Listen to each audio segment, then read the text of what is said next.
Hello, Year 3 artists. We're carrying on with our project celebrating nature and looking at how we can make art using all materials.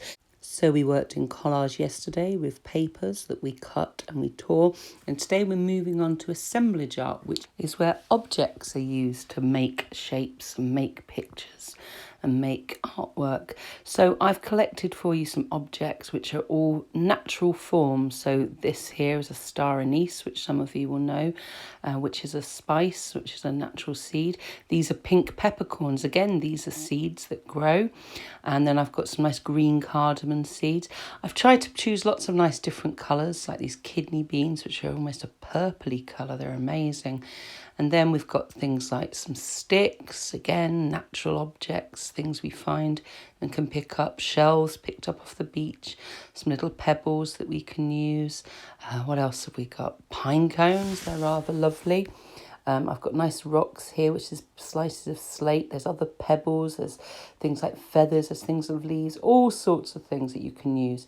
And the idea is you create beautiful patterns on your tabletop inspired by Celtic artwork and Celtic patterns. You can, of course, go off and create your own patterns as well, but this is just to give you some ideas, these Celtic patterns. And then you just build up your pattern using all sorts of natural objects. And when you've finished, take a photo of it and then you disassemble. So we have assemblage art where we're putting it all together, and we disassemble where we take it all to pieces afterwards. And then you can start again and build more patterns and more patterns and more patterns. Let's see. I'll assemble you a few examples. I'm using one different natural object at a time, so I've used some sticks, and now I'm moving on to using these kidney beans, which are rather nice. And here's my first one. So I've used sticks, pine cones, star anise, cardamom seeds, the kidney beans. Yep, lovely. That's my first one. And it not only reminds me of the Celtic art, but it makes me think of something else as well.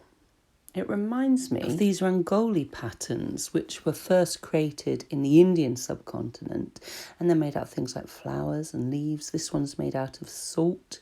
This one's made out of coloured rice. So that's a nice example of artwork being made out of anything, any materials, like an assemblage art. So once you have made your pattern, you've got to disassemble it. But I want you to do this really carefully. I want you to put it back in the correct bowls.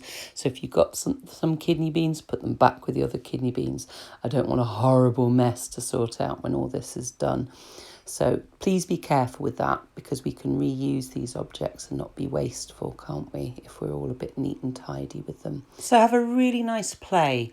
Take inspiration from the Celtic art and really enjoy using the materials and assembling them in all different ways. Show each other as well what you create. That's really nice to share what you've done. And as I say, please be careful tidying away the materials nicely in between each one. Now, next half term, we're going to take this idea outside and build some lovely art out and about in nature. And we're going to take inspiration from Andy Goldsworthy, if you remember. We looked at him a little earlier. Okay, have fun, everyone. Bye.